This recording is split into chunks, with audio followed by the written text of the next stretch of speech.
आदमी सोचने में मजबूर हो जाता था कि साहब ये हो कैसे रहा है।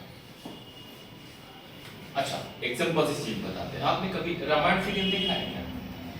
देखा होगा मेरे ख्याल से, पुराना वाला आता था, इस समय नए सीरियल आ रहे हैं, तो उसमें क्या होता था, एक तीर मार दिया और बहुत सारे तीर निकलते थे, है ना? तो ये क्या था? विज्ञान, साइंस। बच्चों, साइंस के ऊपर भी एक बहुत बड़ी चीज है जिसको हम लोग बोलते हैं पैरासाइंस। क्या बोलते हैं? यानी कि हिंदी में हम बोल सकते हैं उसको पराविज्ञान।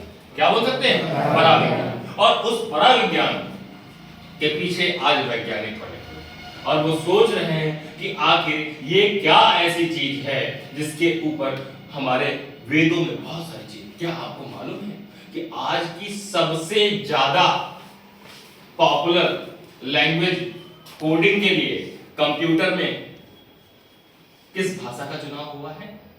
बता सकते हैं क्या? संस्कृत। संस्कृत का चुनाव। अब आप सोचिए, हम लोग संस्कृत को पीछे छोड़ते चले जा रहे हैं। कहाँ की भाषा है?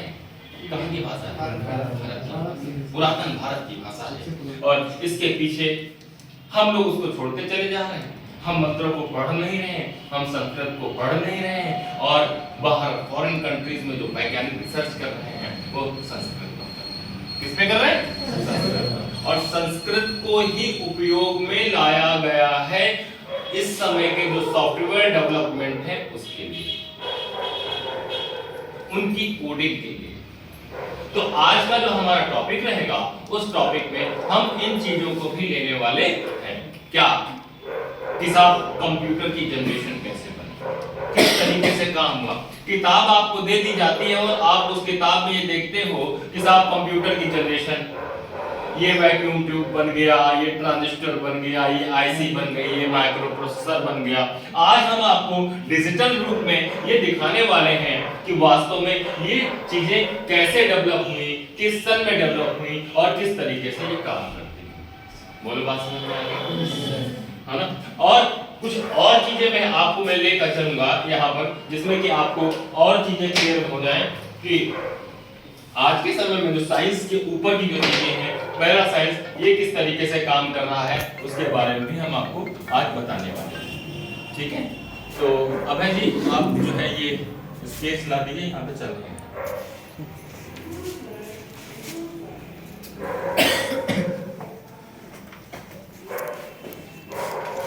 कभी कभी ऐसा होता है कि कुछ ऐसी सोच होती है हम लोगों की, हम कुछ ऐसा डेवलप करना चाहते हैं। तो वैज्ञानिकों ने सोचा था कि कोई ऐसी डिवाइस बनाई जाए जो कैलकुलेशन कर सके। क्या कर सके? कैलकुलेशन, जोड़ घटाना गुणा भाग, ये सारी चीजें कर सके। और इसके साथ साथ कुछ और भी चीजें जैसे कि डिसीजन मेक कर सके। उस समय ये सोचा गया था।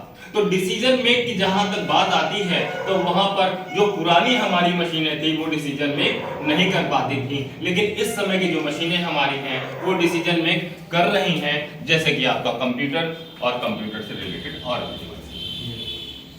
तो साहब, अगर हम हिस्ट्री की बात करते हैं और कंप्यूटर के बारे में, तो मैं आपको बताऊं, बहुत पुराने समय में अगर पीछे हम चलते हैं तो हम लोगों ने लिखने पढ़ने की जो कला वहां पे पाई थी, तो उस समय भी हमारे पास बहुत सारे उपकरण थे। क्या आपको मालूम है कि अगर आप कंप्यूटर पर थोड़ा सा सर्च करें तो आप ये पाएंगे कि पत्थर फेंकने के लिए, जैसे आज हम गुलेल यूज करते हैं, पत्थर फेंकने के लिए भी वहां पे बहुत सारी टेक्नोलॉजीज को यूज किया जाता था। अगर हमको जोड़ना घटाना है तो उसके लिए भी एक मशीन बना दी गई थी, उसका नाम था विस्कस। एक वैज्ञानिक आ गए पास्कल, उन्होंने कहा साहब हम पास्कलिन इंजन बना देंगे। आपने भी नाम लिया कि हाँ साहब चार्ल्स बेबेज हैं। तो चार्ल्स बेबेज क्या करने के लिए आए थे? तो उन्होंने भी अपना कहा गया कि भैया father of computer Charles Babbage हैं। अब यहाँ पे समझने की कोशिश करिएगा, कोई भी सॉफ्टवेयर, कोई भी हार्डवेयर, कुछ भी बनता है तो वो एक व्यक्ति, टीम लीडर का नाम आता है। जैसे एग्जांपल देते हैं, कहें कि पूरा संसद बैठ करके कोई काम कर रहा है, और नाम किसका आ रहा है? मोदी जी का। अमन कंप्यूटर का पूरी टीम लगी हुई है, सारे स्टूडेंट लगे हैं, सारा स्टाफ लगा, सब लोग काम आ रहा, अच्छा काम होता है तो किसका नाम होता है? दीपेंद्र सिंह का। अब बुरा हो जाता तब भी दीपेंद्र सिंह का नाम, और रिस्क लेकर के तो चलना ही है। ठीक है? तो यहाँ पर चार्ल्स बेबेज जो थे एक बहुत बड़ी टीम थी, और उसके नेतृत्व उन्होंने किया था। तो आज मैं कुछ वीडियोस आपको दिखाने जा रहा हूं। इन वीडियोस को आपको देखना है और वीडियोस देख करके आपको रियल थिंग्स जो है उनके बारे में जानकारी देनी है। Are you ready? चलिए एक वीडियो दिखाते हैं आपको और इस वीडियो को देख करके आप